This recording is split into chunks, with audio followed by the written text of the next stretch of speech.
அவர்களுடைய வழக்கமான டியூட்டி. அப்போ எப்படித்தான் குற்றவாளியை கண்டுபிடிப்பாங்க? என்னை மாதிரி ஒரு ஆள் போனவுடனே என்கிட்ட இலகுவாக நடந்துக்கிட்டா நான் குற்றத்தை தொடர்பு இருக்கா இல்லைன்னு எப்படி கண்டுபிடிக்க முடியும்? அதனால அவங்க டியூட்டியை தான் செஞ்சாங்க. விசாரணை முடிவுலையும் அதை தான் சொன்னாங்க. பர்சனலாக எந்த இதுவும் கிடையாது, எங்கள் டியூட்டியை சொன்னாங்க.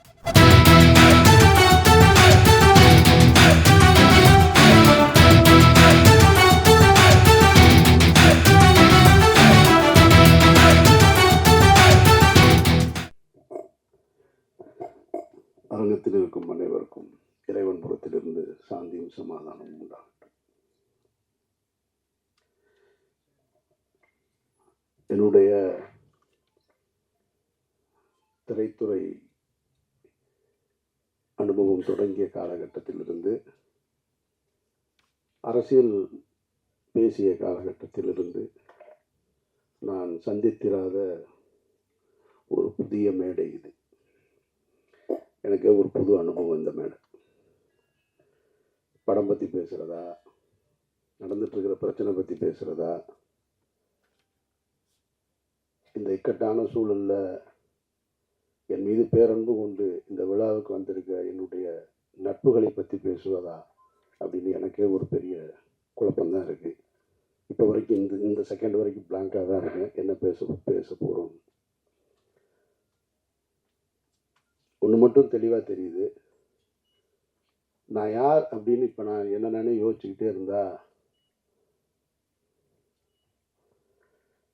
ராமாயணத்தில் வருகின்ற சீதையும் நானும் கிட்டத்தட்ட உடன் பிறந்தார்கள் போல. அவர் அக்கினியில் மிதந்து தன்னுடைய கற்பையை நிரூபித்தார்.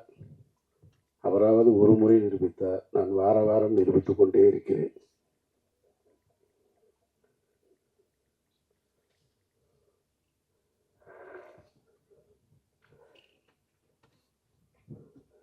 நிறைய சொல்லிட்டாங்க. நான் இந்த உயிர் தமிழுக்கு திரைப்படத்தினுடைய 2வது விழா இது, 2வது பத்திரிகையாளர் சந்திப்பு. இதே இடத்தில் தான் மாயவளை திரைப்படத்தின் பத்திரிகையாளர் சந்திப்பை நாங்கள் நடத்தினேன். அங்கேருந்து தான் தொடங்கினது. பல பருத்தி வீரன் மாயவளையில் தொடங்கும் போது பருத்தி வீரன் வந்துச்சு. இப்போது வேறையில் வந்து நிற்கிது. அந்த படத்தின் இயக்குனர் இந்த உட்காந்துருக்காரு அமைதியாக, ரமேஷ் பாலகிருஷ்ணன். நாங்கள் அதை ரிலீஸ் பண்ணுறதுக்காக வேலை செய்ய போய் அது ஏதோ ஒரு பிரச்சனையை தொடங்கி அது எங்கெங்கேயோ போய் நீதிமன்றத்தை நோக்கி போயிட்டு இருக்கும்போது, சரி கொஞ்சம் தள்ளி வச்சுக்கலாம் அப்படிங்கும்போது, இறைவன் மிகப்பெரியவனுடைய இறுதிக்கட்ட படப்பிடிப்பை நோக்கி போகும்போது ஒரு 8-10 நாள் தான், 10 நாளுக்கு தான் படம் முடிஞ்சிடும். அந்த படம் முடியும் போது ஒரு புது பிரச்சனை தொடங்குச்சு.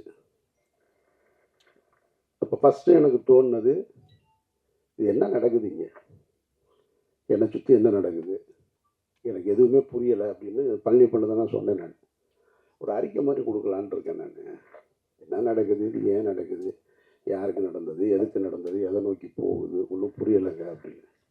ஏன்னா ஒரு நாள் ஷூட்டிங் முடிச்சிட்டேன். கோகுலம் ஸ்டுடியோவில் ஒரு மிகப்பெரிய செட்டு போட்டு, அந்த செட்டு இன்னும் இருக்குது, பல பேருக்கு தெரியாத தகவல். ஒரு ஹைகோர்ட்டு செட்டு ஒன்று மிக தத்ரூபமாக போட்டு மிகப்பெரிய பொருட்செலவில் ஒரு நாள் ஷூட்டிங் முடிச்சிருக்கோம். செகண்ட் டே அந்த ஷூட்டிங் நடக்கலை. அன்றைக்கு இரவிலிருந்து தொடங்குச்சு பிரச்சனை. அப்போ நான் சொன்னேன் பழனி பண்ணிட்டேன், இந்த மாதிரி ஒரு அறிக்கை ஒன்று, ஒரு லெட்ரு மாதிரி கொடுத்துருவோம் என்னை சுற்றி என்ன நடக்குதுன்னு. அப்போ சொன்னார் பழனி பண்ணியா விடுங்க, எனக்கு ஏதாவது சொல்லுவாங்க, ஒரு 4 நாளில் சரியாயிரு, நீங்கள் பாட்டுக்கு போங்கன்னாரு. இல்லை கரு, எனக்கு என்னமோ இது சரியாக வரும்னு தோணலை. அவர் ரொம்ப எளிதாக கிடக்கணும்னு சொன்னார். இல்லை கரு, எனக்கு இது சரியாக வரும்னு தோணலை, நம்ம ஏதாவது சொல்ல வேண்டியது இருக்குது அப்படின்னு நான் சொன்னேன். ஒரு 2 நாள் அப்படியே கூடுதலாச்சு, 3ஆவது நாள் கூடுதலாச்சு. அப்புறம் ஒரு அறிக்கை கொடுத்துட்டேன். நான் அறிக்கை கொடுத்த உடனே அறிக்கையிலிருந்து யார் அதுக்கு எதிர்கருத்து வருதுன்னு பார்த்தா, கடந்த ஒரு 15 ஆண்டுகளாக 2014க்கு பின்னால் நான் பேசிய அரசியலில் கருத்தியல் ரீதியாக எதிர்கொள்ள முடியாத, என்னோடு நேருக்கு நேர் போரிட கருத்தியல் ரீதியாக போரிட முடியாத அவர்கள் பூரா வெளியே வர ஆரம்பிக்கிறாங்க. வெளியே வந்து புதுசாக தகவல்களை சொல்கிறாங்க. ஒருத்தன் சொல்கிறான் அவர் ஓடிட்டாருன்றான், ஒருத்தன் எஸ்கேப்புன்றான், தலைமறைவாயிட்டார், எங்கே இருக்காருன்னு தெரியலைன்றான். என்னத்தையோ ஒன்று சொல்லிக்கிட்டே இருக்கான். அப்போ தான் நான் இங்கேருந்து ஒரு கல்யாணத்துக்கு போயிருந்தேன். கல்யாண வீட்டில் இருந்து அப்போ நான் இங்கே இருக்கும்போது இந்த செய்தி வருது, அவர் அமீர் தலைமறைவு அப்படின்னு. தலைமறைவுன்னு வந்த உடனேயே நான் அங்கேருந்து நான் கல்யாண வீட்டில் தான் உட்காந்துருக்கேன் அப்படின்னு சொல்கிறேன். அங்கேருந்து ஒரு கேள்வி இருக்கேன், கல்யாண வீட்டுக்கு போகிறது எதுக்கு மைக் எடுத்துகிட்டு போகிறாரு அப்படின்னா. ஏன்னா நீ தான் தலைமறைவுன்னா, நான் கல்யாண வீட்டில் உட்காந்துருக்கேன்னு சொல்கிறேன். அதுக்கு பதில் சொல்கிறான்னா மைக் எடுத்துகிட்டு போனாரான்னு கேட்குறேன். ஏன்னா கல்யாண வீட்டில் மைக்கு ஸ்பீக்கர்லாம் இருக்காதா. அங்கேருந்து இன்னொரு இப்படி ஒன் பை ஒன்னாக போய்கிட்டே இருக்கு. அப்படியே கூட்டிகிட்டு வர்றாங்க. கூட்டிகிட்டு வந்து ஒரு நெருக்கடி. எனக்கு என்ன இதில் இருந்து நான் கற்றுக்கிட்டது, நான் பத்திரிகையாளர்கள் மேலே மிகப்பெரிய மரியாதை உண்டவன். என்னுடைய முதல் பத்திரிகையாளர் சந்திப்பு ஏவிஎம்மில் நடந்தது, மௌனம் பேசியதை திரைப்படத்திற்கு. அப்போ இருந்து இப்போ வரைக்கும் பத்திரிகையாளர்களோட நெருக்கமாக இருக்கிறவன். என்னை நேரடியாக தொடர்பு கொள்ளக்கூடிய, எனக்கு தெரிஞ்ச சினிமாவில் நான் இருக்கேன், இன்னும் மற்ற எத்தனை பேர் இருக்காங்கன்னு தெரியாது. பிஆர்ஓ பிடிச்சி தான் என்னை பிடிக்கணுன்ற அவசியம் இல்லை. ஸ்ட்ரைட்டாக எனக்கு மெசேஜ் வைப்பாங்க, நான் பேசுவேன். இன்றைக்கு ஊடகங்கள் பெருத்து விட்ட காரணத்தினால யூடியூப்பு அது இதுன்னு அவர்கள் தங்களுடைய வயிற்று பிழைப்புக்காக எதையோ ஒன்று பேசணும்னு பேசிக்கிட்டே இருக்காங்க. அதில் தத்துவார்த்த ரீதியாக நின்று களத்தில் நின்று போராடிக்கிட்டு இருக்கவங்களை தாண்டி எதை வேணாலும் பேசலாம், எல்லாம் என்ன கருத்தை வேணாலும் வைக்கலான்னு சொல்கிறாங்க. இப்போ நடந்துட்டு இருந்தது என்ன, இறைவன் மிகப்பெரியவன் திரைப்படத்தின் தயாரிப்பாளர் என்னோடு உறவாக இருந்தவர், நான் தம்பி என்று பொது வழியில் அன்போடு அழைத்தவர் ஒரு பெரிய குற்றச்சாட்டில் அவர் பின்னணியில் வச்சுருக்காங்க. இதில் எதையாவது நான் மறுக்க முடியுமா? அவர் யாருன்னே எனக்கு தெரியாதுங்க, அவரை நான் பார்த்ததே இல்லைங்க அப்படின்னு சொல்ல முடியுமா? சொல்ல முடியாது. அவர் எனக்கு தெரியும். எவ்வளோ வருஷமாக தெரியும்? 10 ஆண்டுகளாக தெரியும். அவருக்கும் எனக்கும் தொடர்பு இருக்கா? ஆமாம், அவருக்கு எனக்கும் தொடர்பு இருக்கு. நீங்கள் சொல்கின்ற அவர் மீது காட்டுகிற குற்றத்தோடு தொடர்பு இருக்கான்னு கேட்டால் இல்லடா வெண்ணைகளான்னு தைரியமாக சொல்லுவேன். அந்த தைரியமும் திமிரும் எப்பயுமே என்கிட்ட இருந்துக்கிட்டே இருக்கும். அப்போ நீ குற்றச்சாட்டை நீ அந்த சந்தேக நிழல் என் மீது விழுந்தது தப்பு கிடையாது. ஆனால் தீர்ப்பு எழுதுறீங்க பாருங்க, அது ரொம்ப ஆபத்தானது. அந்த தீர்ப்பை எழுதுவதற்கு உங்களுக்கு யார் அந்த அதிகாரம் கொடுத்தது? நீதிமன்றமா? நீங்கள்லாம் நீதிபதிகளா? எந்த அடிப்படையில் கொடுக்குறீங்க? தினம் ஒரு செய்தி. அமீர்ன்றது 2007 பருத்திவரில் முடிச்சுட்டு அன்றைக்கு கமல் சார் படம் பண்ணணும்னு சொன்னார், ரஜினி சார் படம் பண்ணணும்னு சொன்னார். நான் ஹீரோக்களோடு பயணிக்காமல் நான் ஒரு பாதையை தேர்ந்தெடுத்து நான் எனக்கான வாழ்க்கையை வாழணும்னு வாழ்ந்துட்டு இருந்தேன். பணம் சம்பாதிப்பதா எனக்கு நோக்கம். சாபர் ஒருத்தன் தான் தமிழ்நாட்டிலே பணக்காரனா? நான் கேட்குறேன். என்னென்னமோ சொல்கிறான். ஒரு வரமுறை வேணாமா? அவர் போடுற டிஷர்ட் 5000 ரூபாங்க. சாப்பர் வந்ததுக்கு அப்புறம் தாங்க அவர் வாழ்க்கை எப்படி ஆச்சு. டேய், அவன் வந்தது எனக்கு 2014. நான் 2004 படம் எடுத்தேன் தெரியுமா? ராம்னு ஒரு படம். இதே பழனியப்பன் தான் சொன்னார் அவருடைய ஒரு நிகழ்ச்சியில். எனக்கு தெரிஞ்சு தமிழ்நாட்டில் யாரும் செய்ய மாட்டாங்க. விரும்மாண்டி படம் திரைப்படத்தை பார்க்கறதுக்காக ராம் ஷூட்டிங்கை நிறுத்திட்டு கீழே மதுரை அம்பியா தேட்டரில் விரும்மாண்டி படத்தை பார்த்துட்டு போய் 2 லட்ச ரூபா செலவு பண்ணுவேன் நான். என்னை பற்றி என்ன தெரியும் உங்களுக்கு? அவர் வந்த நம்ம திரைத்துறைக்கு வந்திருக்கோம். திரைத்துறைக்கு வந்த உடனே என்ன செய்வோம்? தொடக்க காலகட்டத்தில் எப்படி கஷ்டப்பட்டோம் அவர் சொன்னார் இல்லையா? அதுபோல் நான் சென்னையில் எக்மோரில் படுத்திருந்தேன், நானும் பாலாவும். அங்கே கஷ்டப்பட்டோம், இங்கே கஷ்டப்பட்டோன்னொடனே இவங்க நினச்சினாங்க பஞ்சம் பிழைக்க வந்தவங்க. பஞ்சம் பிழைக்க வந்தவர்கள் இல்லை, சினிமாவின் மீது ஏற்பட்ட விருப்பத்தினால் வீட்டில் காசு வாங்காமல் சுயமரியாதையோடு ஓடி வந்தவங்க நாங்கள். இதை பலமுறை சொல்கிறேன். பலமுறை சொன்ன உடனே நான் ஒரு நேர்காணலில் சொல்கிறேன், இல்லைங்க இந்த மாதிரி இருக்குது, இல்லை அவரோட நீங்கள் இங்கே தொடர்பு இருக்குது. ஆமாம் இருக்குது. உங்களுக்கு எப்படி வருமானம் வருதுன்னா, இவங்க என்ன இன்கம் டேக்ஸ் ஆஃபீஸரா? இடி டிபார்ட்மெண்ட் ஆகிங்க, இவங்களுக்கு நான் வருமானத்தையும் சொல்லணுமா? இது என்ன நியாயம் இருக்குது? ஒருத்தர் குற்றவாளி, குற்றம் சாட்டப்பட்டவர், அவரோட நீங்கள் தொடர்பில் இருந்திருக்கீங்க, உங்களுக்கு அவருக்கு என்ன இருக்கு அப்படின்னு கேட்டப்போ சொல்ல போகிறோம். அவ்வளோதான். நான் என் கூட பிறந்த அண்ணன் இன்னைக்கு கான்ட்ராக்டராக இருக்காரு, ஒரு அண்ணன் லாயராக இருக்காரு. அவர்கள் சொத்து வாங்கினா கூட நீங்கள் எப்படி வாங்கணும்னு போய் கேட்பேன் நான். எங்கள் அண்ணன் கான்ட்ராக்டர், என்ன கான்ட்ராக்டர்னு கேட்டால் இப்போ அவர் என்ன டெண்டர் எடுத்திருக்காருன்னு கேட்டால் எனக்கு தெரியாது. இன்னொருத்தருடைய விஷயத்தை தெரிஞ்சுக்க வேண்டிய அவசியம் எனக்கு இங்கே இருக்குது. அது எது தேவையா எனக்கு? பழனியப்பன் சொன்ன மாதிரி நானும் அவரும் ஜனாவும் பேசியிருக்கோம். எதையாவது பேசியிருக்கோமா? நீங்கள் என்ன பண்ணுறீங்க, நீங்கள் என்ன பண்ணுறீங்க, அதெல்லாம் எங்கள் வேலை கிடையாது. நான் எப்படி இருக்கிறேன்? நான் ஒரு இறை நம்பிக்கையோடு இருக்கேன். அவர் ஒரு பெரியாரிஸ்டாக இருக்கார். ஜனநாதன் ஒரு கம்யூனிஸ்டாக இருக்கார். 3 பேரும் ஒன்றா இருந்தோம். என்றைக்காவது வேறு ஏதாவது நாங்கள் கருத்துக்களை பேசியிருக்கோமா? பணம் எப்படி சம்பாதிக்கிறேன்னு? பணம் சம்பாதிக்கிறதுக்காக வரல. நான் பணம் சம்பாதிக்கிறதுக்கு நான் வரல. என் வாழ்க்கையை என் விருப்பம் போல வாழணும்னு இந்த நிமிஷம் வரைக்கும் நான் ஆசைப்பட்டுக்கிட்டு இருக்கேன். சொன்னாங்க பாருங்க, இந்த படத்துக்கு பின்னாடி நான் நிறையா படம் பண்ணுவேன் அது இதுன்னு. நான் இப்பவும் சொல்கிறேன், நான் இந்த படத்தை நம்பி இல்லை, உயிர் தமிழுக்கு நம்பி இல்லை, மாயவளையை நம்பி இல்லை, இறைவன் மிகப்பெரியவனை நம்பி இல்லை, சந்தனத்தேவனை நம்பி இல்லை. நான் ஒரு மனிதனாக வாழணும்னு ஆசைப்பட்டு என்னுடைய கடைசி காலம் வரைக்கும் நான் விரும்பிய வாழ்க்கையை வாழணும்னு ஆசைப்பட்றேன். என் வாழ்க்கையை நான் அப்படி தான் பயணிக்கிறேன் நினைக்கிறேன். சினிமாக்காரனாக பயணிக்கணும், பெரிய தொழிலதிபராக வாங்கணும், கார் வாங்கணும், பங்களா வாங்கணும், ஒரு நாள் ஆசைப்பட்டதில்லை. சிக்கலான காலகட்டத்தில் இப்போ நீங்கள் எல்லாம் சொல்லியிருப்பாங்க, அவருக்கு ஒருத்தன் சொல்கிறான் 10 ஆண்டுகளாக அவருடைய குடும்ப செலவு பூரா அவர் தான் பார்த்துக்கிறார், ஒருத்தன் ஆஃபீஸ் அவர் தான் ரன் பண்ணுறாங்க, என்னென்னமோ சொல்கிறேன். இந்த இருக்கான் எங்கள் அண்ணன் இந்த கூட்டத்துக்குள்ள எங்கேயோ உட்காந்துருக்கான். அவன் கேட்குறான், இல்லையா கடந்த 10 நாள் நான் என்ன செஞ்சிட்ருக்கேன் தெரியுங்களா? டெல்லி விசாரணை, என்சிபி விசாரணை, இடி விசாரணை, இதுக்கு நடுவுலலாம் தினம் ஏதாவது ஒரு கடைக்கு போய் பர்ச்சேஸ் பண்ணிக்கிட்டே இருக்கேன். ஒரு 4 ஜீன்ஸ் வாங்க, 4 சட்டை வாங்க, 4 ஜீன்ஸ் வாங்க, சட்டை வாங்க. அவன் கேட்டான், என்ன அந்த சார் டெய்லி போகிறீங்க, ஏதாவது வாங்கிட்டு வரீங்க, என்ன பண்ணுறதுன்னு தெரில. குடிக்கிற பழகம் இருந்தால் குடிக்கலாம், இல்லை வேறு எங்கேயாவது ஒரு அவுட்லெட் இருந்தால் அங்கே போகலாம். ஒன்றும் கிடையாது. நான் போகிறேன், வாங்குறேன், வர்றேன். இன்னொருத்தரை நம்பி, இன்னொருத்தருடைய பணத்தை நம்பி, அதுவும் குற்ற பின்னணியோடு இருக்கிறவரை நம்பி வாழ வேண்டிய நிர்பந்தம் எனக்கு ஏற்படும். நான் அப்படி ஒரு வாழ்க்கையை வாழணும்னு விரும்பவும் இல்லை. இதையெல்லாம் உங்ககிட்ட சொல்லி நான் நிரபராதி, என்னை நீங்கள் நம்புங்க அப்படின்றதுக்காகவும் சொல்லலை. நான் யாருடைய பொருத்தத்தையும் விரும்பி வாழலை, என்னுடைய இறைவனுடைய பொருத்தத்தை விரும்பி தான் வாழ்கிறேன். ஒரு உண்மையான மனிதர்களுக்கு கஷ்டம் ஏற்படும் போது எல்லாரும் என்ன நினைப்பாங்க தெரியுமா? எனக்கு மட்டும் ஏன் இப்படி நடக்குது அப்படின்னு கேட்டால் அவன் அவநம்பிக்கையாள். எனக்கு ஏன் நடந்ததுன்னு நின்று யோசிக்கிறான் பாருங்க, அவன் தான் இறை நம்பிக்கையாள். நான் இறை நம்பிக்கையாள், நான் அவநம்பிக்கையாளன் இல்லை.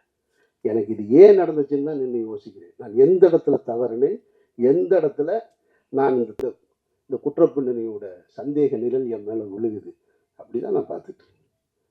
அதனால் நான் என்னை இங்கிருந்து இன்னும் சரி செய்து கொள்ள வேண்டிய பொறுப்பு இருக்குது. அதனால் நிறைய நான் அதை நோக்கி தான் பயணிக்கிறேனே தவிர மற்றபடி எதுவுமே என் மைண்டில் கிடையாது.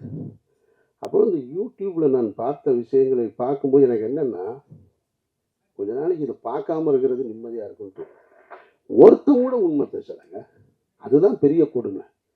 சொல்கிறது பூரா பொய் பொய் பொய் பொய், அவ்வளவுமா பொய். ஏதாவது 1 2ல் ஒருத்தன் சொன்னான், எனக்கு சோர்ஸ் டெல்லியிலேருந்து வந்துருச்சுன்னா. சோர்ஸ் வருதுன்றான். எனக்கு சம்மன் வந்ததே பல பேருக்கு தெரியாது. அதை என்னோட வக்கீல் வெளியே சொன்னதுக்கப்புறம் தான் தெரியும். ஆனால் இவன் சொல்கிறான் சோர்ஸ் நான் இரு. அவர் ஒரு 2 பேர் உட்காந்துக்கிறாங்க. கேட்டவங்கெல்லாம் புலனாய்வு புலிகளாம். ஒரு 2 பேர் உட்காந்துக்கிறான். எதுக்கு ஒரு கேள்வி கேட்குறாரு. இவர் மடியில் 2 பேப்பர்ஸாக வச்சுருக்கேன். அப்படி எடுத்து பார்த்துட்டு, அப்படியா அவனுக்கு வந்திருக்கா, அது என்னன்னு நான் சொல்கிறேன், எனக்கு ஒரு ஆள் மாதிரி தான் சொன்னாங்க, அப்போ நான் நைட் டெல்லியில் பேசிட்டு சொல்கிறேன் அப்படின்ட்டான். சரி, உண்மையிலேயே டெல்லியிலேருந்து உனக்கு சோர்ஸ் இருக்கும் போல இருக்குன்னா, அவனுக்கு தேனியில் அரெஸ்ட் பண்ண போகிறதே தெரியல. அதுதான் பெரிய கொடுமை. சரி, மடியில் 2 4 பேப்பர் இருக்குது, என்னடா பரட்டி பார்த்து ஏதோ சொல்கிறான் போல இருக்கு. சரி, ஏதோ இதிலிருந்து வந்திருக்கும் போல இருக்கு, இருக்கலாம் இல்லையா? ஏதோ காவல்துறையில் இருந்தால் சொல்கிறாங்க, ஏதோ உளவுத்துறையில் இருந்தால் சொல்கிறாங்க. உண்மையிலேயே சோர்ஸ்லேருந்து வந்துருக்கு. விசாரணை பார்த்தா அவர் படித்து சொன்னது தினமலர் பேப்பர். ஐய, இவ்வளவு அபத்தமாக இருக்கும். இதை தினம் 2 லட்சம் பேர் பார்க்கலாம். அதுதான் பெரிய கொடுமை. ஒரு பொய் செய்தியை தினம் 2 லட்சம் பேர் நீங்கள் பார்த்து, அதில் கீழே பார்த்தீங்கன்னா எப்போ அமீரை கைது செய்வீங்க, இப்போ கடைசியாக நேற்று ஒருத்தன் கேட்டிருக்கான், ஏங்க நாங்கள் 3 மாதமாக வெயிட் பண்ணுறோம், அமீரை கைது பண்ணவே மாட்டேங்குது. அவன் அவ்வளவு ஆவலாக இருக்கான் என் மேலே. சரி, நான் என்ன கைது, நான் சிறைக்கு என்ன புதுசா? சிறைக்கு போக அப்பவும் தயாராக இருந்தேன், இப்பவும் தயாராக இருக்கேன். ஆனால் நான் வெறுக்கிற ஒரு குற்றத்தில் என்னை தொடர்புபடுத்துவதை நான் கொஞ்சம் கில்ட்டியாக ஃபீல் பண்ணுறேன். அதைத்தான் கரு சொன்னார். அவருக்கு உள்ள வேதனை இல்லாமல் இல்லை, இருக்கு. ஏன்னா அதனால என்னோட குடும்பம் பாதிக்கப்படுது. அமீர்ன்றவங்க தனிப்பட்ட என்னை என்ன வேணாலும் பண்ணால. ஒரு குற்றத்தை சுமத்தும் பொழுது ஒரு தன்னுடைய மகனுக்கு திருமணத்தை ஏற்படுத்திட்டு இருக்கிற வயசுல ஒரு பெரியவர்னு வச்சுங்களேன், ஒரு கஷ்ட காலம். அவர் தன்னுடைய மகனுடைய திருமணத்தை வந்து போராடி கொண்டு வந்து ஒரு இடத்துல நிறுத்துறாரு. அப்போ போய் பஸ்ஸில் பயணிக்கும் பொழுது ஒரு 14 வயசுக்குள்ள இடுப்பை கிள்ளி விட்டாருன்னு ஒரு குற்றச்சாட்டு வச்சா அது எவ்வளோ அவமானமாகும். அந்த திருமணம் எவ்வளோ பெரிய தடைப்படும். அந்த மாதிரியான ஒரு சூழலில் நான் வெறுக்கிற ஒரு குற்றம் சமூகத்தை சீரழிக்கிறதுன்றது போதை. நான் வெறுக்கிறேன் அதை. யாருங்க இங்கே ஒரு அர்ஷன் நிற்கிறான், அந்த ஒரு அர்ஷன் நிற்கிறான். சிகரெட்டு குடித்தாலே ஆஃபீஸுக்குள்ளே உள்ளே விட மாட்டேன். ஜனாவும் கருவும் சிகரெட்டு குடிக்கணும்னா நாங்கள் மாடிக்கு போய் கீழே போய் குடிச்சிட்டு வரோம்னு சொல்லுவாங்க. அவங்க 2 பேருக்கு நான் என்ன ஆசானா? அதெல்லாம் கிடையாது. அந்த வாடை பிடிக்காது. எப்போவாவது நான் டென்ஷன் ஆகுது அப்படின்னு சொல்லிட்டு ஒரு சிகரெட்டை எடுத்து நான் அவர்கிட்ட கேட்டேன்னா அவர் தள்ளி விட்டு போயிடுவார். அப்படி நான் வெறுக்கிற ஒரு விஷயத்தில் என்னை கொண்டு வந்து தொடர்புபடுத்தும் போது அது என்ன மட்டுமா பாதிச்சுச்சு, என்னுடைய குடும்பத்தை பாதிக்குது. என்னுடைய மகள் வேலைக்கு போகிற இடத்துல பாதிக்குது. அங்கே ஒருத்தன் கேள்வி கேட்குறான். என்னுடைய மகன் கல்லூரிக்கு போகும்போது பாதிக்குது. என்னை நீங்கள் சந்தேகமே படாதீங்கன்னு நான் சொல்லலை. சந்தேகப்படுங்க, விசாரிங்க, நல்லா கேளுங்க. ஆனால் தீர்ப்பு எழுதாது. தீர்ப்பு எழுதுகிற அதிகாரம் உங்களுக்கு யாருக்குமே கொடுக்கல. அதுக்கு இந்த நாட்டில் நீதிமன்றம் இருக்குது, எல்லாமே இருக்குது. கடுமையான விசாரணைகளை சந்திச்சுட்டு தான் நான் வந்து நிற்கிறேன். என்னுடைய இத்தனை ஆண்டு வாழ்க்கையில் நான் சந்திக்க ஒரு புது அனுபவம். டெல்லியில் 12 மணி நேரமாக இருக்கட்டும், டெல்லி வீதிகளில் நானும் வந்து அவனும். அவன் எங்கள் அண்ணன் டாக்டருக்கு முடிச்சிருக்கான். அவன் யதார்த்தமாக லாங்குவேஜ் படிக்கிறக்காக வந்தான். வந்தவனுக்கு கிட்டத்தட்ட 3 மாதமாக புது அனுபவம். இப்போ என்சிபி, இடி, என்ஐஏ எல்லா டீட்டெயிலும் தெரியும் அவனுக்கு. என் கூட 70 நாளாக அவன் தான் இருக்கான். டெல்லி வீதிகளில் நாங்கள் 2 பேரும் நடந்து போயிட்டு திரும்ப அந்த விசாரணையை முடிச்சுட்டு, அவங்கள பொறுத்த மட்டும் அந்த அதிகாரிகள் என்னுடைய விசாரணை நடத்துனதை பொறுத்த மட்டும், என்னை பொறுத்த மட்டும் ரொம்ப நேர்மையாக தான் நடத்தினாங்க. நான் இந்த இடத்துல அதை சொல்லியே ஆகணும். இது அரசியல் அழுத்தம் இருக்குது, அரசியல் அழுத்தம் இல்லை அப்படின்றதெல்லாம் தாண்டி என்னிடம் அவர்கள் மிக கண்ணியமாக தான் நடந்து கொண்டாங்க. கொஞ்சம் கூடுதலாக இருக்குது. நான் மனசு வலிக்கிறது மாதிரியான கேள்விகளை கேட்டாங்களான்னா நிச்சயமாக கேட்டேன். ஒரு இடத்துல கலங்கி போய் நின்னா அப்படின்னு கேட்டால் கலங்கி போய் நின்னேன். ஆனால் அது அவர்களுக்கு என்னை காயப்படுத்தணுன்ற நோக்கம் கிடையாது. அதை நான் அவங்ககிட்ட வெளியே வந்து சொன்னேன். நான் டிஸ்டர்ப் ஆனேன்னா ஆமாம் டிஸ்டர்ப் ஆனேன். நான் வேதனைப்பட்டேன்னா ஆமாம் வேதனைப்பட்டேன். நான் சஃபர் ஆனேன்னா ஆமாம் பட்டேன். ஆனால் அவங்களுடைய டியூட்டி அது, அவர்களுடைய வழக்கமான டியூட்டி. அப்போ எப்படித்தான் குற்றவாளியை கண்டுபிடிப்பாங்க?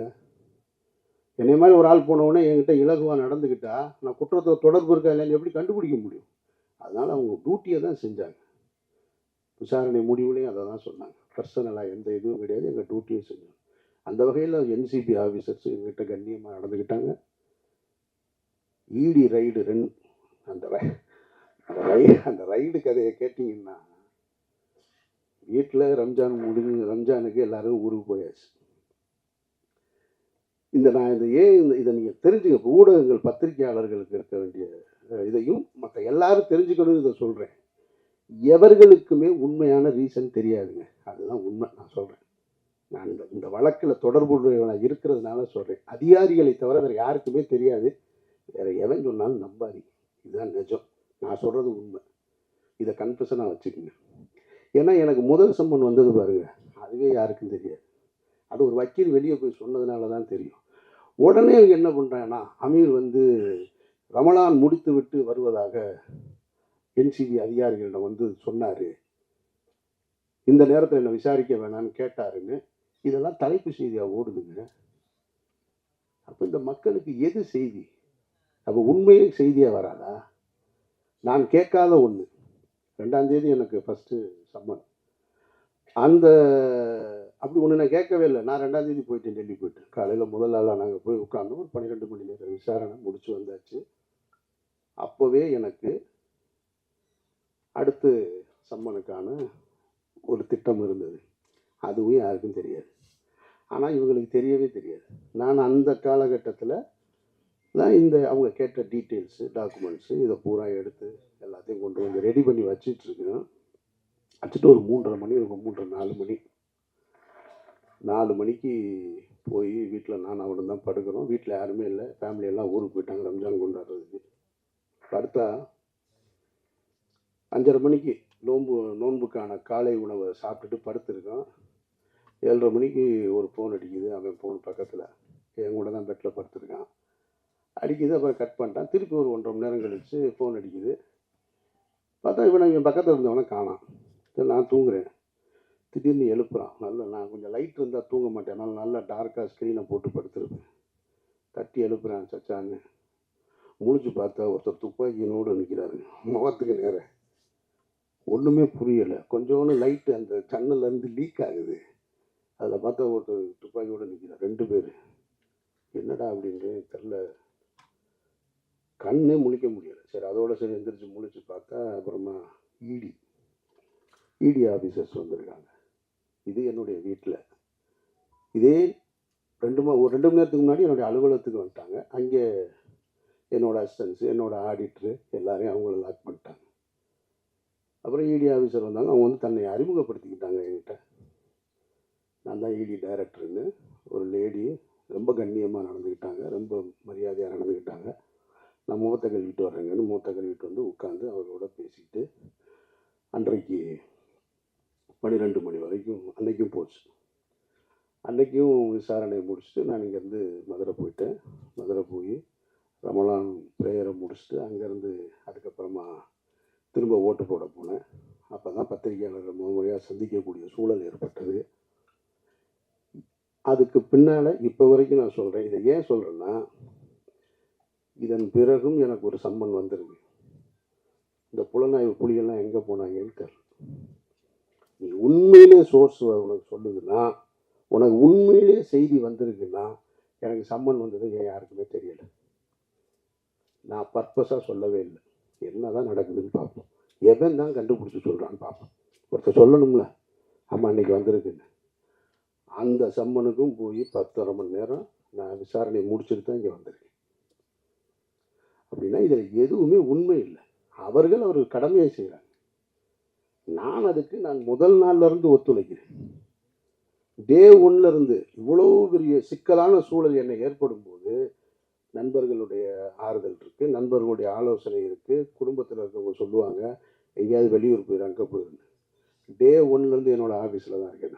நான் இங்கே தான் இருப்பேன். இந்த வழக்கு முடிகிற வரைக்கும் நான் இங்கே தான் இருப்பேன்.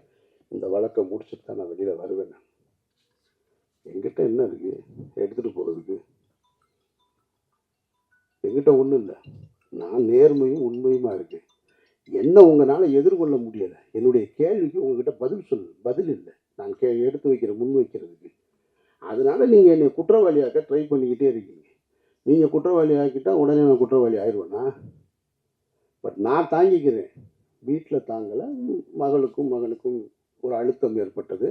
ஆனால் அதையும் தாண்டி எனக்கு முதல் ஆளாக எனக்கு ஆறுதலாக இருந்தது என்னுடைய குடும்பத்தார் தான், என்னுடைய 2 பெண் பிள்ளைகள் தான்.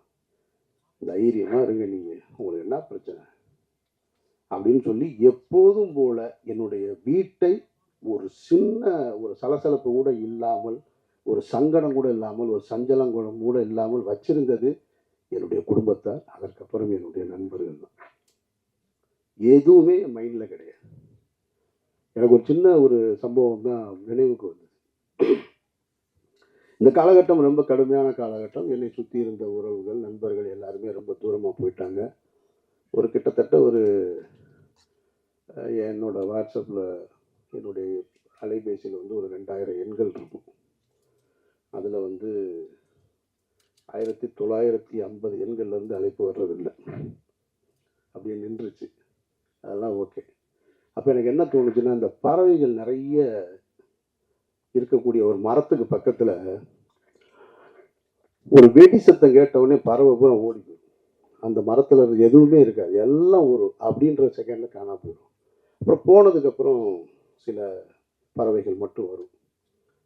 சில முதல்ல இருந்த 500 இருந்துச்சுன்னா வராது, ஒரு 50 தான் வரும். அதுபோல் என்னுடைய வாழ்க்கையில் எனக்கு நடந்த இந்த நிகழ்வில் டமால்னு ஒரு வெடி சத்தம் கேட்ட உடனே டமால் எல்லாரும் ஓடிட்டாங்க. அப்புறமா அந்த பறவை போல 9:30 மணிக்கு மேலே ஃபோன் பண்ணால் எடுக்க மாட்டார். ஒரு நாள் 12 மணிக்கு கூப்பிடுறாரு. ஒரு ஒரு 10 நாளைக்கு முன்னாடி. என்ன சார் 12 மணி, எனக்கு பதட்டத்தில் தான் ஃபோன் எடுத்து, ஏன்னா 12 மணிக்கு கூப்பிட்றாரு அப்படின்னு சொல்லிட்டு. நீங்கள் வந்து ₹1,00,000 கொடுத்தாலும் வரமாட்டார் 10 மணிக்கு மேலே. என்ன சார் இல்லை, படுத்த தூக்கமே வரல, எனக்கு உங்களை பற்றின நினைவாகவே இருக்குது, இவ்வளவு பிரச்சனைகள் எப்படி நீங்கள் அப்படின்னாரு. சார் நீங்கள் ஏன் சார் அதை நினச்சிக்கிட்டு 12 மணி வரைக்கும் தூங்காமல் இருக்கீங்க, தூங்குங்க சார் அப்படின்னு சொல்கிறேன். சரி நீங்கள் என்ன செய்றீங்க, எங்கே இருக்கீங்கன்னாரு. நான் திருநெல்வேலிக்கு ஒரு கல்யாணத்துக்கு போயிட்டுருக்கேன் சார். ஓ, ஒன்றே நினச்சி நான் தூங்காமல் இருக்கேன், நீ கல்யாணத்துக்கு போயிருக்கு, வேறு என்ன சார் சொல்கிறீங்க. ஒரு நண்பர் ரொம்ப விரும்பி கூப்பிட்றாரு, நான் பாட்டுக்கு போயிட்டு வருவோம் பெண்ணை, நான் காரில் கல்யாணத்துக்கு போயிட்டுருந்தேன். அதனால் நான் என்னுடைய வாழ்க்கையை தான் வாழ்ந்துட்டுருக்கேன். இந்த வழக்கு அது இது இதெல்லாம் வாழ்க்கையில் இதுவும் கடந்து போகும்னு நான் ரொம்ப நினைக்கிறவன். அதனால் இது யாரையும் குற்றம் சொல்வதற்காக இல்லை, இதுவும் கடந்து போகும் தான் என்னை பொறுத்த மட்டும். எல்லாத்தையும் பார்க்கணும், நான் இதையும் பார்த்துக்கிட்டு இருக்கேன், அந்த வகையில் தான் நான் பார்த்துட்ருக்கேன். விசாரணையில் என் மீது எந்த அழுத்தமும் கிடையாது. என்னை விசாரித்த என்சிபி அதிகாரிகளாக இருக்கட்டும், இடி ஆஃபீஸர்ஸாக இருக்கட்டும், மிக கண்ணியமாக நடந்துக்கிட்டாங்க. அவர்களுக்கு என்னுடைய நன்றியை நான் தெரிவிச்சுக்கிறேன். மற்றபடி இந்த படத்தை பற்றி சொல்லணும்னா, இன்றைக்கி காலையில் ஒரு விமர்சனம் பார்த்தேன், ஒரு முக்கியமான ஒரு யூடியூபருடைய விமர்சனம் ஒரு திரைப்படத்தை பற்றி. அதில் ஒரு வரி சொன்னார் அவர், இந்த படத்தை வந்து நாங்கள் இது பெரிய கலைநயத்தோடு இருக்கோம், இது பெரிய காவியமாக இருக்கும்னு நினச்சலாம் நான் உள்ளே வரல, போனால் 4 இடத்துல சிரிச்சுட்டு வரலான்னு நம்பித்தான் வந்தேன், கடைசியில் அதை கூட ஏமாற்றிட்டாங்க அவங்க அப்படின்னு ஒரு வரி. அந்த வரி எனக்கு ரொம்ப பிடிச்சிருந்தது. அதனால் இந்த படமும் பெரிய கலைநயத்தோடு இருக்கும், காவியத்தோடு இருக்கும்னா வர வேணாம். ஆனால் 4 இடம் சிரிக்கலான்ற நம்பிக்கையோடு வாங்க, அதுக்கு இந்த படம் உத்தரவாதமாக இருக்குது. இப்பவும் இந்த மாதிரியான ஒரு சூழலில், அதுதான் ரொம்ப முக்கியமாக நான் நன்றி சொல்ல வேண்டியது இருக்குது. இந்த மாதிரியான ஒரு சூழலில் என்னோடு உறவு கொண்ட, என் மீது நம்பிக்கை வைத்து என் மீது அன்பு கொண்ட நண்பர்கள் என் கூட நிற்கிறது போல், இவ்வளவு ஒரு சிக்கலான காலகட்டத்தில் இந்த திரைப்படத்தை வந்து திரையரங்கி கொண்டு வருவதற்காக முழு முயற்சி எடுத்த ஆடம்பரவாதற்கு என்னுடைய நன்றி. இதெல்லாம் என்னுடைய மாயவளை வருமா இல்லையான்னு எனக்கே தெரியல. இன்னும் நானும் கவலைப்படல, என் டைரக்டரும் கவலைப்படல, நாங்கள் பாட்டுக்கு இருக்கோம், வரட்டும், வரும்போது பார்த்துக்கிறோம். மாயவளை படம் பிரபு பார்த்துட்டாப்புல, பேசும்போது மறந்துட்டாப்புலன்னு நினைக்கிறேன் நான். ஆமாம். மற்றபடி சாந்தினி அது எப்பயுமே இப்படி தான் சிரிச்சுக்கிட்டே இருப்பாங்க. நல்ல ஒரு இன்வால்மெண்ட் உள்ள ஒரு ஆர்டிஸ்ட்டு. நல்ல இன்னும் எனக்கு ஒரு தனிப்பட்ட முறையில் ஒரு ரசிகனா என்கிட்ட இந்த படம் எப்படி இருக்குன்னு கேட்டிங்கன்னா, அவர் தயாரிப்பாளர் கோச்சிக்க மாட்டாருன்ற நம்பிக்கையில் சொல்கிறேன். நான் ராம் திரைப்படத்தை எடுத்துகிட்டு அந்த திரைப்படத்தை அன்றைக்கி இருக்கக்கூடிய மிகப்பெரிய ஒரு விமர்சகர் வந்து ஒரு தொலைக்காட்சி, பேர் சொல்லலை, நீங்கள் யூகம் பண்ணி கண்டுபிடிச்சிருவீங்க, அவர் பண்ணுவார். ஒரு டிவியில் வந்து பண்ணிகிட்டு இருக்கும்போது ராம் திரைப்படத்தை என்கிட்ட, அதாவது படங்கள் வந்து முதல் வாரம் விமர்சனம் பண்ணால் தான் அதுக்கு பேர் விமர்சனம். என் படத்தை 5ஆவது வாரத்துக்கு விமர்சனத்துக்கு கூப்பிட்டு போகிறார். நானும் சரி, அவர் மேலே இருக்கிற மரியாதையில் பெரிய பத்திரிகையாளர், பெரிய தொலைக்காட்சின்னு அவரை நம்பி போகிறேன். அவர் என்னை வந்து அவருடைய அறிவை பூரா என் மீது திணிக்கிறார், தன்னுடைய புத்திசாலித்தனத்தை எல்லாம். இந்த படத்தை நீங்கள் வந்து அது ஒரு ஆல்பர்ட் தட்டில் வச்சு அப்படி நான் அவர் நடந்து போயிட்டே இருக்கிறோம், இந்த மாதிரி எடுத்துகிட்டு இருக்காரு. அவர் கேட்குறாரு, நான் பதறி போய் பதில் சொல்வேன்னு அவர் நினைக்கிறாரு. இந்த படத்தில் இந்த இடத்த தப்பு பண்ணியிருக்கோம், இப்போ சரியாக பண்ணியிருக்கோம், அந்த மாதிரி எதுவும் உங்களுக்கு தோணுதான்னாரு. சார் தப்பாக தான் சார் பண்ணியிருக்கேன், இது என்ன தோணுதான்னு வேறு கேட்குறீங்க. அவர் ஒன்று இல்லை ரெக்கார்ட் ஆகிக்கிட்டு இருக்கு, நீங்கள் மாற்றி சொல்லலான்னாரு. நான் ரிசல்ட்டு தான் சார் சொல்கிறேன். படம் வந்து தொண்டியில் தூக்கிட்டாங்க, ராமநாதபுரத்து பக்கத்தில் இருக்க தொண்டியில் படம் 3ஆவது வாரமே எடுத்துட்டாங்க ராமு. இவர் 5ஆவது வாரம் விமர்சனம் பண்ணிகிட்டு இருக்கு. இனிமேல் நீங்கள் பண்ணுனா என்ன, பண்ணலைன்னா எனக்கு என்னங்க அந்த படம்னு கேட்டேன் நான். அவர் வந்து முதல் வாரம் பண்ணின படத்தை இப்போ நான் சொல்ல முடியாது, பெரிய சர்ச்சைக்குள்ளே வந்து நிற்கும். அந்த படம் ஒரு வாரத்திலே தூக்கிட்டாங்க. அந்த படத்தை தான் முதல் வாரத்துக்கு கொண்டு வர்றாரு. அவரும் ஒரு நேர்மையான விமர்சகர் அப்படின்னு அவரே சொல்லிக்கிறாரு. அப்புறம் பருத்தி வீரனுக்கும் அதே பத்திரிகையாளர்கிட்ட பருத்தி வீரனை சந்திக்கிறேன். பருத்தி வீரன்லையும் கேட்குறாரு, இந்த படம் வந்து நீங்கள் வந்து ஒரு ஆர்ட் ஃபார்மில் எடுத்து அதாவது ஒரு ஆர்ட் பிரச்சனை என்னென்னா என்னுடைய பெயர் பிரச்சனை உங்களுக்கு, என்னுடைய சிந்தனை பிரச்சனை உங்களுக்கு, அதுதான் பிரச்சனை. அங்கேருந்து தான் தொடங்குறாங்க. இது வந்து ஒரு ஆர்ட் ஃபார்மில் இருக்கிற மாதிரி இருக்குது இது வந்து அப்படின்னு. சார் பக்கா கமர்ஷியல் படம் சார் இது அப்படின்னு. இல்லை இல்லை அப்படி சொல்லலாமா நீங்கள் அப்படின்னாரு. ஏங்க 10 பேர் சேர்ந்து கிராமத்துலன்னா ஒருத்தனை தாக்கணும்னா உடனே நினைச்சான்னா தாக்கிடுவான். என் படத்தில் குஸ்தி களத்தில் சண்டை நடக்குது, ஒருத்தன் டைவ் அடிச்சு வர்றான், ஒருத்தன் இப்படி சுற்றி வர்றான், அப்படி சுற்றி வர்றான். இது கமர்ஷியல் படம் சார்னு அப்படி சொல்லுவீங்களா நீங்கள் என்னாரு? கமர்ஷியல் படம் எடுத்தால் கமர்ஷியல் படம் தானே சொல்ல முடியும். நானாக அதை ஆர்ட் ஃபிலிம்னு சொல்லிக்கிறதா, கிளாசிக்னு வேர்ல்டு கிளாசிக்னு சொல்லிக்கிறதா? மக்கள் சொல்லணும். நான் சொல்லி என்ன செய்ய? அதுபோல் இந்த படத்தை பார்த்து சாந்தினி நீ காலையில் பார்த்துட்டு சூப்பராக இருக்குது, நாங்கள் அண்ணாச்சி பார்த்துட்டு நல்லா இருக்கிறேன், நீங்கள் சொல்லி என்ன செய்ய? இந்த காசு ஏதாவது வரப்போகுது ஆரம்பாவுக்கு? இவங்க 2 பேரும் சொல்லிக்கிடுவாங்களா படம் சூப்பராக இருக்குங்க. அவரும் உடனே கேட்டுட்டு சாந்தினியே சொல்லிட்டாங்க படம் நல்லா இருக்குன்னு. ஒரு ஏரியா வேணா வாங்கிக்கிற சொல்லு, அண்ணாச்சிக்கு வேணா சிட்டியை எழுதி கூட. காசு மக்கள் பார்த்து சொல்லணும். அப்போ என் பார்வையில் உயிர் தமிழுக்கு இன்னும் சரியாக வந்திருக்கணும்னு நான் ஆசைப்பட்றேன். ஆனாலும் பழனியப்பன் சொன்னது போல் இவ்வளோ காலகட்டத்துக்கு நடுவில் அந்த படத்தை வந்து சரியாக எடுத்துக்கொண்டு வந்து திரைக்கு கொண்டு வந்து சேர்க்குறதே பெரிய விஷயம். இதில் பணம் வருது வரலை அதெல்லாம் இல்லை இங்கே பிரச்சனை. ஒரு வேலையை எடுத்துக்கிட்டோம், அதை செஞ்சு முடித்தோன்னு இருக்குல்ல, அதில் தான் ஒரு மனிதனுக்கு வெற்றி. அந்த அடிப்படையில் நான் இந்த படத்தில் நான் ஒத்துக்கிட்டு உள்ளே வந்து நடிக்க வந்தேன். நடிகனாக என்னுடைய பங்களிப்பை செஞ்சேன். அது நல்லா இருக்குது நல்லா இல்லை, எனக்கு பிடிச்சிருக்கு பிடிக்கலை, அதெல்லாம் இல்லை முக்கியம் இல்லை. என் வேலையை நான் சரியாக செஞ்சுருக்கேன். ஆதம்பாவை படத்தை எடுக்கணும்னு வந்தார், உறுதியாக நின்று கடைசி வரைக்கும் அந்த படத்தை கொண்டு வந்து சேர்த்துருக்காரு. இதுவே உங்களுக்கு வெற்றி தான். பணம் அப்புறமா எப்போ வேணாலும் சம்பாதிச்சிங்க. ஸோ அந்த வகையில் இது 10ஆம் தேதி இந்த படம் திரைக்கு வருது. உங்களுடைய வாழ்த்துக்களோடும் மற்றபடி ஒன்றும் இல்லை.